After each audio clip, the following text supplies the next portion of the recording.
সান মারিনোর বিপক্ষে আজ অনেক গল্পের শুরু। ইউরোপে প্রথম এই দল, একদম ব্র্যান্ড নিউ গুরু।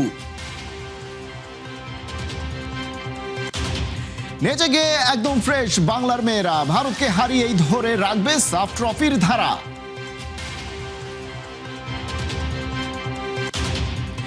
ফিফার ওয়ার্ল্ড কাপের আগে যত ফ্যান্টাসি আর ফান, খেলাযোগের সাথে আথার আলী খান।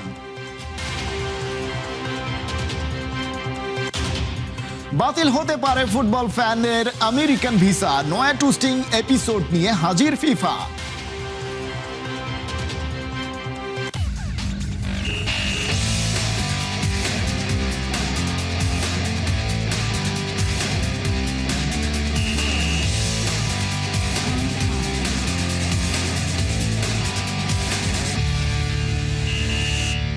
স্বাগত খেলা যোগে, আপনাদের সাথে আছি খালিদ জামিল। বিশ্বকাপের বাকি আর মাত্র 6 দিন, চলছে রাত জাগার প্রস্তুতি। তবে তার আগে ফুটবল পাগল বাংলাদেশ আজ তাকিয়ে ইউরোপের ছোট্ট পাহাড়ি দেশ সান মারিনোর দিকে। কারণ সেরাভেলের সান মারিনো স্টেডিয়ামে রাত 11টায় শুরু একটি প্রীতি ম্যাচ নয়। আজ বাংলাদেশের ফুটবল লিখতে যাচ্ছে নতুন ভূগোল, নতুন অধ্যায়, নতুন স্বপ্নের প্রথম লাইন। সান মারিনো বাংলাদেশ ম্যাচ ঘিরে আরো জানাচ্ছেন জুবায়ের নূর।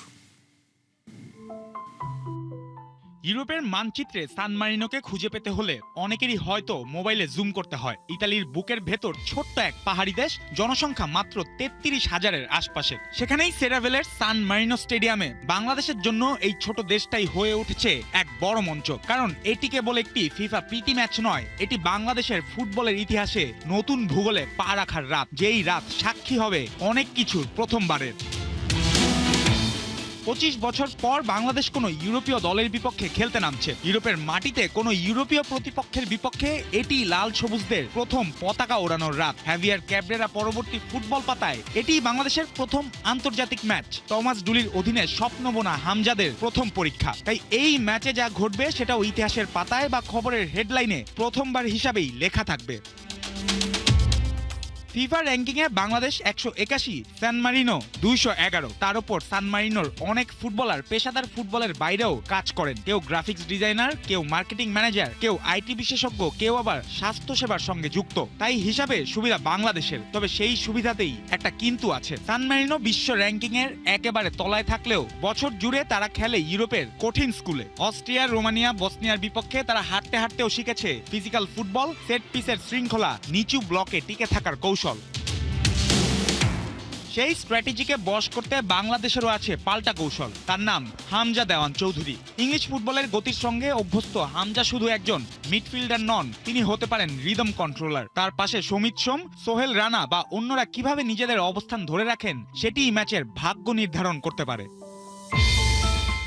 তবে হামজা জোয়ারের ঢেউ ছাড়াও এই ম্যাচের আরেক স্পটলাইটের নাম নতুন কোচ টমাস ডুলি। প্রথম ম্যাচ বলেই এই প্রশ্ন আরো গুরুত্বপূর্ণ। ডুলি মাত্র কয়েকটি অনুশীলন সেশন পেয়েছেন। এত কম সময়ে কোনো কোচ দলের কাঠামো বদলে ফেলতে পারেন না, কিন্তু তিনি দলের মানসিকতা বদলানোর সংকেত দিতে পারেন। সহকারী কোচ হাসান আল মামুন যে সিম্পল ফুটবলের কথা বলেছেন, বল দখলে রাখা, নির্ভুল পাস, একসঙ্গে আক্রমণ ও প্রেসিং, সেটাই আজকের মূল পরীক্ষার জায়গা।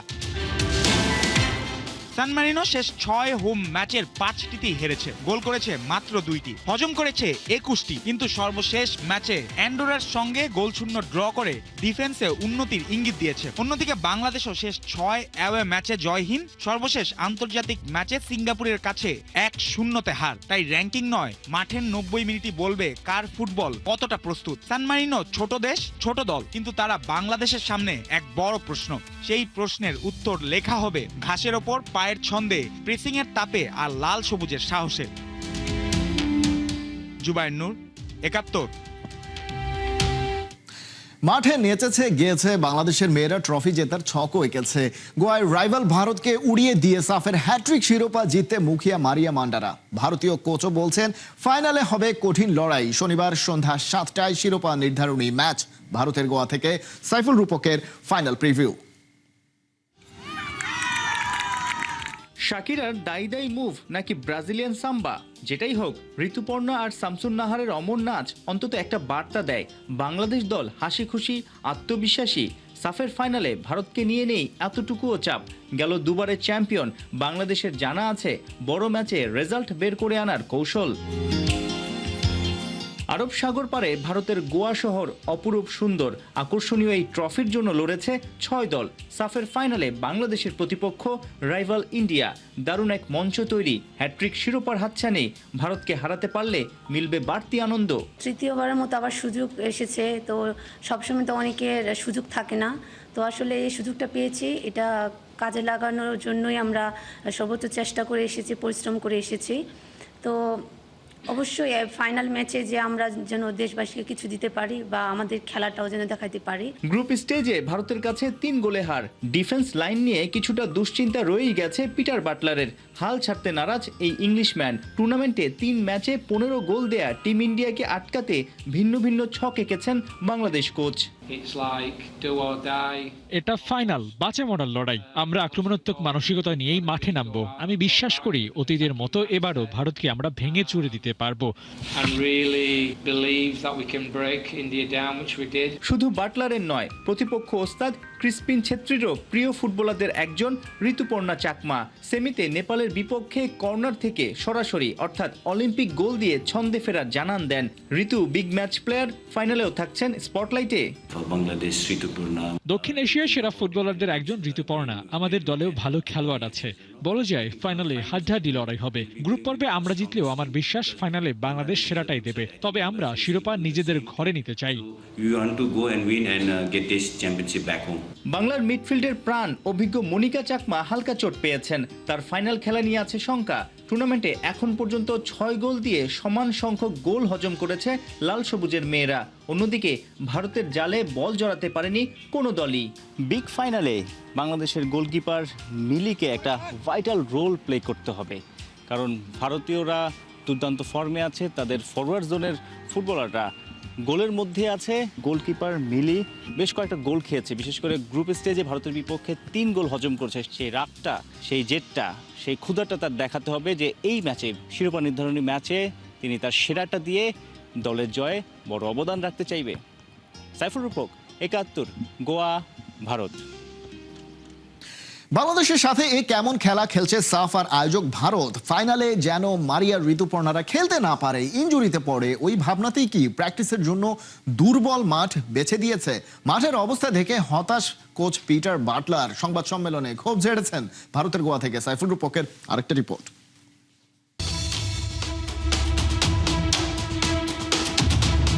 আনফিট মাঠ, পাশের ট্র্যাকেই ফিট হতে মেদ ঝরাতে দৌড়াচ্ছেন একজন। পেশাদার অ্যাথলিট নন। ভাবছেন তাহলে বাংলাদেশের প্র্যাকটিসের সময় স্টেডিয়ামে ঢুকলেন কিভাবে? সাফের ফাইনালের আগের দিন পাবলিক গ্রাউন্ডে, অর্থাৎ চাইলে যে কেউ মাঠে ঢুকে যা ইচ্ছে তা করতে পারেন, এমন এক জায়গাতেই বাংলাদেশের অনুশীলন দিয়েছে সাফ এবং আয়োজক ভারত। অবস্থা দেখে পিটার বাটলার চটেছেন। মান-ইজ্জত বাঁচাতে বাংলাদেশ দলের সঙ্গে থাকা স্থানীয় লিয়াজো অফিসার সকালের ব্যায়াম করতে আসা সবাইকে অনুরোধ করে অ্যাথলেটিক্স ট্র্যাক থেকে সরিয়েছেন। কিন্তু মাঠের বেহাল অবস্থা কে সারবেন? পুরো মাঠই অসমতল, জায়গায় জায়গায় গর্ত। যে কোনো সময় যে কারো পা মচকে যাওয়ার শঙ্কা ছিল। গ্রাউন্ডসম্যান মাটি ফেলে কিছুটা সমান করার চেষ্টা চালিয়েছেন। ভয়ে ভয়ে অনুশীলনটা সেরেছে বাংলার মেয়েরা। বাংলাদেশ দলের হেড কোচ পিটার বাটলার হয়তো ভেবেছেন, কোথায় এলাম, সাফের এ কেমন পেশাদারিত্ব। অথচ ভারতীয় মেয়েরা প্র্যাকটিসের জন্য পেয়েছে মূল স্টেডিয়ামের খুব কাছের ভালো সুযোগ সুবিধার মাঠ ডন বস্কো। বাংলাদেশকে দেয়া এই বাজে গ্রাউন্ড আবার টিম হোটেল থেকে বেশ দূরে। ন্যূনতম নিরাপত্তা ও সুযোগ সুবিধাও ছিল না। এর মধ্যে প্র্যাকটিসের সময় ভিডিও করতে মাঠে ঢুকে যান স্থানীয় একজন। মন মেজাজ খারাপ করেই অনুশীলন শেষ করে টিম বাংলাদেশ, যার রেস্ট ছিল দুপুরের প্রেস কনফারেন্সেও। প্র্যাকটিস চলাকালীন হঠাৎ একজন মাঠে ঢুকে ভিডিও করা শুরু করলো। পাবলিক স্টেডিয়ামে, অর্থাৎ সিকিউরিটি নাই, যার ইচ্ছা সে ঢুকতে পারছে। এমন মাঠে সাফের কর্তৃপক্ষ কিভাবে আমাদের ফাইনালের প্র্যাকটিস দিল? সত্যি এগুলো হতাশাজনক এবং বিপজ্জনক। মাঠের অবস্থাও যাচ্ছে তাই ছিল। গোলের প্র্যাকটিসটা চলছে এখানে, কিন্তু জায়গাটা দেখছেন এবড়ো থেবড়ো, উঁচু নিচু, এবং এখানে শুধু গোলকিপার না, ফরওয়ার্ড জোনে বা উইংয়ে যারা প্র্যাকটিস করছে, অর্থাৎ গোল পোস্টে ডি বক্সের আশপাশে যারা প্র্যাকটিস করছে, তাদের কিন্তু ইনজুরি পড়ার একটা শঙ্কা ছিল। যদিও কেউ ইনজুরিতে পড়েনি, কিন্তু ভারতীয়রা বা সাউথ এশিয়ান ফুটবল ফেডারেশন সাফ যেভাবে বাংলাদেশকে সাইড করে দিয়েছে, বাংলাদেশকে আসলে বাজে গ্রাউন্ডটা দিয়েছে প্র্যাকটিসের জন্য, এটা কিন্তু আসলে বলাই যায় যে ফাইনালের আগে বাংলাদেশকে একটু ডিমোরালাইজ করে দিতে, মানসিকভাবে ভেঙে দিতে এরকম একটা বাজে গ্রাউন্ড দেওয়া হয়েছে, যাতে করে বাংলাদেশ ফাইনালের আগে চাপে থাকে। সাইফুল রূপক, ৭১, গোয়া, ভারত। ব্রাজিল নাকি আর্জেন্টিনা, মন্ত্রীপাড়া থেকে ক্রিকেট পাড়া সবখানেই লাগতে শুরু করেছে বিশ্বকাপের উন্মাদনা। চলছে তর্ক আর কথার লড়াই, কেউ কাউকে ছাড় দিতে নারাজ। অস্ট্রেলিয়ার বিপক্ষে হোম সিরিজের ফাঁকেও ক্রিকেটাররা আয়োজন করে দেখবে নিজের প্রিয় দলের খেলা। বিশ্বকাপ জুড়েই খেলাযোগ জানাবে তারাদের বিশ্বকাপ ভাবনার কথা। আজ থাকছে সাবেক ক্রিকেটার ও জনপ্রিয় ধারাভাষ্যকার আতার আলী খানের কথা। নাহিয়ান বিন জসিমের রিপোর্ট। কষ্টের স্মৃতি কোনটা ভাই? মানে থাকে না, ব্রাজিল হেরে গেছে, অনেক কষ্ট পেয়েছেন ওই দিন। এই প্রশ্নটা করতেই হলো না, যাবে না আর কিছু বললাম না। ওইরকম আরেকটা হারের জন্য কি প্রস্তুত কোনোভাবে? না, অবশ্যই না। আমার জানি কেন জানি মনে হয় এবার হয়তো বা ব্রাজিল জিয়ার ইনশাল্লাহ। প্রথমে তো বাংলাদেশ, কিন্তু ফুটবল যদি বলতে হয় তাহলে অবশ্যই ব্রাজিল। সরি আর্জেন্টিনিয়ান ফ্যান্স, এইবার নেইমার আসছে, খবর আসছে, কাম অন ব্রাজিল। মানে কি কারণে মনে হচ্ছে যে এবার খবর আছে? আর্জেন্টিনার সাপোর্টাররা কিন্তু আপনাদেরকে নিয়ে মোটামুটি ট্রল করছে, আপনারা এত দিনের অপেক্ষা, বিশ্বকাপটা ধরতে পারছেন না। আদারভাই এবার কি ধরতে পারবে? আসলে কি আপনি বিশ্বাস করেন? আসলে বিশ্বাস করি কেন? বিকজ আমরা জানি কি একটা দল যদি how many Times world cup জিতেছে, কিন্তু ব্রাজিল কিন্তু একটু এগিয়ে আছে, রাইট? যেহেতু অনেক বছরের একটা খিদাটা রয়ে গেছে, এই খিদাটা মানে এই চ্যালেঞ্জটা কাজ করবে প্লেয়ারদের মাধ্যমে। খেলা মাঠে তো খেলা খেলতে হবে তাদেরকে, এবং হ্যাঁ অবশ্যই আর্জেন্টিনা অসাধারণ টিম, কোনো নিঃসন্দেহ আর্জেন্টিনা বলতে পারেন, জার্মানি বলতে পারেন, পর্তুগাল বলতে পারেন, স্পেন বলতে পারেন, ইংল্যান্ড বলতে পারেন, হোয়াট এভার। বাট আমার জানি কেন জানি মনে হয় এবার হয়তো বা ব্রাজিল জিয়ার ইনশাল্লাহ। এবার কি কোনোভাবে কি বিশ্বকাপ দেখতে ইউএসএ বা মেক্সিকো বা কানাডাতে, মানে ব্রাজিলের খেলা তো আসলে আমেরিকাতে যাওয়ার চান্সেস আছে? আমাকে কেউ যদি টিকিট দেয় তাহলে আমি অবশ্যই যাব। জোগাড় করার চেষ্টা করেছেন? কথা বলেছি, কিন্তু দেখা যাক, সময়ের ব্যাপার আছে, কিন্তু সুযোগ পেলে দেখা যাক। কমেন্ট্রি বক্সে যারা আছেন, মানে অনেকের সঙ্গে তো আসলে কমেন্ট্রি করছেন, তাদের সঙ্গে কি বিশ্বকাপ ফুটবল নিয়ে ফাইট করা হয়, এরকম কোনো স্মৃতি কি আছে? এখনো স্টার্ট হয়নি, কিন্তু খুব শীঘ্রই স্টার্ট হয়ে যাবে। খেলাও থাকবে অস্ট্রেলিয়ার সঙ্গে, বাংলাদেশের ব্যস্ততা আছে, কমেন্ট্রি বক্সেও ব্যস্ততা থাকবে। খেলাগুলো আসলে কিভাবে দেখেন বা দেখবেন? নিশ্চয়ই একটা প্রিপারেশন আছে। আমাদের টাইমিংটা জানেন তো, ব্রাজিলে খেলা হতে ভোর 5টায়, সারা রাত উঠে থাকতে হবে, খেলা দেখবো, খেলা ছাড়বো না। আদার ভাই, আপনি কয়টা ওয়ার্ল্ড কাপ যেটা দেখেছেন ব্রাজিলের? আমরা দেখেছি, আমাকে গুনতে হবে 3, আই থিঙ্ক 3। 3টা দেখে। হ্যাঁ হ্যাঁ। তো এবার আরেকটা দেখতে চাচ্ছেন, দেখতে পারলে সেলিব্রেশনটা আসলে কেমন হবে বলেন? দেখতে পারলে ইচ্ছা তো করে কি ব্রাজিল গিয়ে সেলিব্রেশন করি, বাট অবশ্যই পেলে তো বন্ধুদের সাথে, ফ্যামিলিদের সাথে সেলিব্রেশন। কাদের সঙ্গে আসলে বসে আড্ডা দেওয়া হয় এবং কার সঙ্গে ঝগড়াটা বেশি জমে? সবার সাথে। একজন রাগ করবে? আমাদের যে আড্ডা, আমরা ফর্মার ক্রিকেটার আড্ডা মারে, এখানে সিনিয়র ক্রিকেটার আছেন, জুনিয়র ক্রিকেটার আছেন, এবং অবশ্যই ফ্যামিলি মেম্বারও আছেন। কষ্টের স্মৃতি কোনটা ভাই? মানে থাকে না, ব্রাজিল হেরে গেছে, অনেক কষ্ট পেয়েছেন ওই দিন। এই প্রশ্নটা করতেই হলো না, যাবে না, আর কিছু বললাম না। ওইরকম আরেকটা হারের জন্য কি প্রস্তুত কোনোভাবে? না, অবশ্যই না। Thank you so much. Nahiyan bin Jasim, ৭১, Dhaka. বিশ্বকাপের ময়দানে মেসি, রোনালদো, নেইমাররা তো খেলবেন, নর্থ আমেরিকায় ওরা যাচ্ছেন বিমানে, কিন্তু অন গ্রাউন্ড ট্রান্সপোর্ট ফ্যাসিলিটিসও তো চাই। 3 দেশের 16 শহরে বিশাল ভেহিকেল সাপোর্ট দেওয়ার কাজ পেয়েছে হুন্দাই। এরই মধ্যে 994টি প্যাসেঞ্জার ভেহিকেল আর 506টি বাস অ্যারেঞ্জ করে ফেলেছে তারা। সেই সাথে স্পেশাল সার্ভেইলেন্স রোবট যুক্ত হচ্ছে বিশ্বকাপের ইতিহাসে এবারই প্রথম। প্রযুক্তির চিত্রটা থাকছে রিপোর্টে। ডালাসের ইন্টারন্যাশনাল ব্রডকাস্ট সেন্টারে একটা 4 পেয়ে কুকুর হাঁটছে। সিকিউরিটি গার্ড নয়, স্নিফার ডগ নয়, এটা বোস্টন ডাইনামিক্সের একটা স্পট রোবট। বিশ্বকাপের ভেন্যু পেট্রোল করছে একা। এটা সায়েন্স ফিকশন নয়, এটা 2026 FIFA world cup. Hyundai motor এবার ফিফার অফিসিয়াল মোবিলিটি পার্টনার হিসেবে মাঠে নামছে। 27 বছরের পার্টনারশিপের সবচেয়ে বড় ডেপ্লয়মেন্ট নিয়ে 994টি প্যাসেঞ্জার ভেহিকেল আর 506টি বাস, 3 দেশ, 16 হোস্ট সিটি, জাতীয় দল থেকে শুরু করে মিডিয়া, অফিসিয়াল সবার ট্রান্সপোর্টেশন হুন্দাইয়ের হাতে। কিন্তু গাড়ির গল্পটা পুরনো, নতুন গল্পটা রোবটের। এবারে প্রথমবারের মতো ফিফা টুর্নামেন্টে অফিসিয়ালি রোবট ডিপ্লয় করছে হুন্দাই। ফিফার অফিসিয়াল রোবোটিক্স পার্টনার হিসেবে তারা কাজ করছে। 4টি কাস্টমাইজড স্পট রোবট কাজ করবে ডালাসের ইন্টারন্যাশনাল ব্রডকাস্ট সেন্টারে আর নিউ ইয়র্ক নিউ জার্সি স্টেডিয়ামে। Autonomous patrol, real time site monitoring, এই দুটোই তাদের কাজ। বিশ্বকাপের ভেন্যুতে 4 পায়ের রোবট একা ঘুরে বেড়াচ্ছে, এই দৃশ্যটা 10 বছর আগে কেউ কল্পনা করেনি। স্পট রোবটগুলো এন্টারপ্রাইজ অ্যাসেট ম্যানেজমেন্ট কিট দিয়ে পাওয়ার্ড, ইন্ডাস্ট্রিয়াল ইন্সপেকশন আর এন্টারপ্রাইজ অ্যাপ্লিকেশন একসাথে। সহজ কথায় এরা শুধু হাঁটে না, দেখে, বোঝে এবং রিপোর্ট করে। গাড়ির ফ্লিটটাও মামুলি নয়। পালিসেড, সান্টা এফি, টাকসন, সান্টা ক্রুজ, কোনা, সোনাটা, ইলেন্ট্রা, ক্রেটা আর টপে জেনেসিস GV80। সিলেক্টেড মডেলে হাইব্রিড ইলেকট্রিক ভেহিকেল ভেরিয়েন্টও আছে। দলগুলো বিজনেস ক্লাসে, রোবটরা ভেন্যুতে। হুন্দাইয়ের পুরো ইকোসিস্টেম একসাথে কাজ করছে। হুন্দাই মোটরের গ্লোবাল চিফ মার্কেটিং অফিসার সাং ওনজি বললেন, ইতিহাসের সবচেয়ে বড় বিশ্বকাপে মোবিলিটি আর রোবোটিক্স পার্টনার হিসেবে থাকতে পেরে তারা গর্বিত।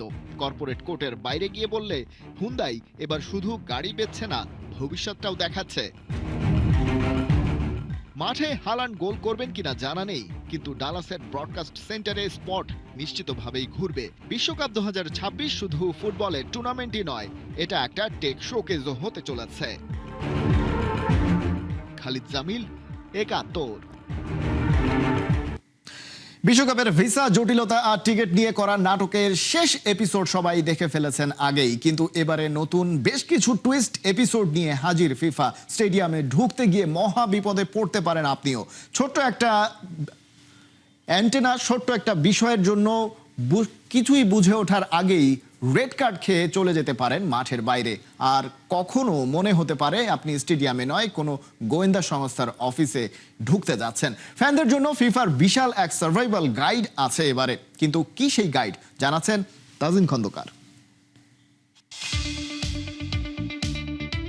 বিশ্বকাপের সোনার হরিণ টিকেটের দাম আকাশ চুম্বে সে ঘটনা তো এখন বহু পুরনো, কিন্তু এবার আরো একটা টুইস্ট এসে হাজির। এবারের বিশ্বকাপ কি ফুটবলের মহোৎসব নাকি কোনো আন্তর্জাতিক গোয়েন্দা সংস্থার অফিস? স্টেডিয়ামের নিয়ম কানুন দেখে এমন ভিমড়ি খাওয়ার দশা হবে যে কারো। চোখের পলক ফেলার আগেই সিকিউরিটি যেভাবে সিসিটিভি তাক করে রাখবে, মনে হতেই পারে আপনি কোনো টপ সিক্রেট মিশনে ঢুকেছেন। সর্ষের মধ্যে ভূত খোঁজার মতো ফিফা এবার দর্শকদের খুঁটি নাটি চুল চেরা বিশ্লেষণ করছে। একটু 19-20 হলেই সাধের টিকেট আর লাখ টাকার বিশ্বকাপ ভ্রমণে আমও যাবে, ছালাও যাবে। বিশ্বমঞ্চের এই কড়া নজরদারির রণক্ষেত্রে পা রাখার আগে জেনে নিন অ্যাজ আ ফ্যান আপনার সার্ভাইভাল গাইডগুলো কি কি হতে পারে। কিছু বিষয়ে জারি করা হয়েছে রেড অ্যালার্ট, যেমন পানির বোতল নিয়ে ভাবছেন রাজকীয় ভঙ্গিতে স্টেডিয়ামে ঢুকবেন, সে আসার গুড়ে বালি। ফিফার কড়া নির্দেশ, বোতল বা পার্সোনাল ফ্লাস্ক কোনোটি চলবে না স্টেডিয়ামে। চেষ্টা পেলে ভেতরে পকেটের কড়ি খসিয়ে অফিসিয়াল কাপেই মেটাতে হবে তৃষ্ণা। জার্সি খুলে গ্যালারিতে মাতম কিংবা সারা গায়ে বডি পেইন্ট করে ভাববেন কেল্লাফাতে, ভুলেও না। ফিফা সাফ জানিয়েছে, ট্যাটু বা বডি পেইন্ট কোনো পোশাক নয়, শরীর ঢেকেই উল্লাস করতে হবে রোমাঞ্চকর মোমেন্টে, নয়তো ম্যাচ শুরুর আগেই রেড কার্ড খেয়ে মাঠের বাইরে যেতে হবে। ভেবেছেন ভুবুজেলা ফুঁকিয়ে প্রতিপক্ষের ঘুম উড়িয়ে দেবেন? সে সুখের দিন শেষ। এবার কোনো বাঁশি, মেগাফোন বা এয়ার হর্ন চলবে না। এবার চিৎকার করতে হবে শুধু নিজের গলা চিরে। রোদ বৃষ্টির ভয়ে ছাতা মাথায় দিয়ে বাবু সেজে খেলা দেখারও সুযোগ নেই। ছাতা, ফোল্ডিং চেয়ার আর বড় ব্যাকপ্যাক সম্পূর্ণ নিষিদ্ধ। তবে সব পথ কিন্তু বন্ধ নয়। গ্রিন সিগন্যাল মেনে চললে আপনি গ্যালারির কিং। এবার আছে স্বচ্ছ ব্যাগের ম্যাজিক। মন যা চাই নিন, তবে ব্যাগ হতে হবে কাঁচের মতো ট্রান্সপারেন্ট। সিকিউরিটি তবেই হাসি মুখে বলবে welcome to the magical world. Digital দুনিয়া কাঁপাতে স্মার্টফোনের সাথে একটা পাওয়ার ব্যাংক নেয়ার এক্সেস থাকছে। চার্জ শেষ হলে সেলফি আপলোড করবেন কি দিয়ে? এছাড়া প্রিয় দলের ছোট ব্যানার বা ফ্ল্যাগ নিয়ে গ্যালারি মাতান, তবে কোনো পলিটিক্যাল বা উস্কানিমূলক কথাবার্তা সহ ব্যানার ব্যবহার করা যাবে না। নিজের চরকায় তেল দিয়ে শুধু ফুটবলটাই উপভোগ করুন সেখানে। তবে বিশ্বকাপে এসব নিয়ম কানুন না মানলে আপনার কোটি টাকার টিকিট আর বিশ্ব ভ্রমণের যে স্বাদ সেটা একেবারেই যে জলে যাবে। তাজিন খন্দকার, ৭১। এই ছিল এখনকার খেলা যোগে। সরাসরি সংবাদ আর অনুষ্ঠান দেখতে চোখ রাখুন ৭১-এর ফেসবুক পেজে এবং সাবস্ক্রাইব করুন ৭১-এর ইউটিউব চ্যানেল। ৭১-এর সাথেই থাকুন।